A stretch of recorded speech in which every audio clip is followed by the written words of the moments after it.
ஏனென்றால் உலக வரைபடத்திலே தன்னுடைய வியர்வை கோடுகளால் வரையக்கூடிய ஒரே ஆத்மா தொழிலாளி என்று ஒரு கவிஞன் சொன்னான்.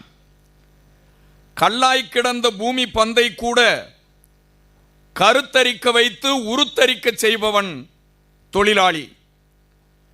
மாக்சிம் கார்கி என்ற மேலை நாட்டு அறிஞன் தான் சொன்னான், இந்த உலகத்திலேயே 2 பரிசுத்தமான இதயங்கள் உண்டு.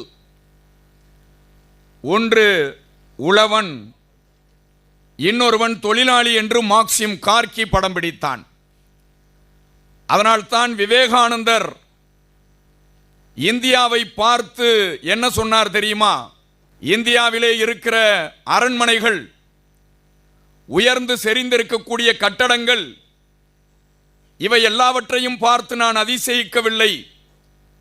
பச்சை பசேல் என்று பூத்து குலுங்கிக் கொண்டிருக்கிறதே அந்த வயல்வெளிகளைத்தான் நான் பார்த்து பிரமிக்கிறேன் என்று விவேகானந்தர் சொன்னார். அப்படிப்பட்ட வியர்வையையே மூலதனமாக மாற்றுகிற தொழிலாளிக்கு எடுக்கிற தொழிலாளர் தினத்தில் ஒரு சிறந்த பட்டிமன்றத்தை ஜெம் தொலைக்காட்சியோடு SRM தொழில்நுட்ப அறிவியல் கல்லூரி இணைந்து நடத்துகிறது என்று சொன்னால், SRM நிறுவனத்திற்கு எங்கள் பட்டிமன்ற குழுவின் சார்பாக மீண்டும் ஒரு முறை வாழ்த்துகளையும் வணக்கங்களையும்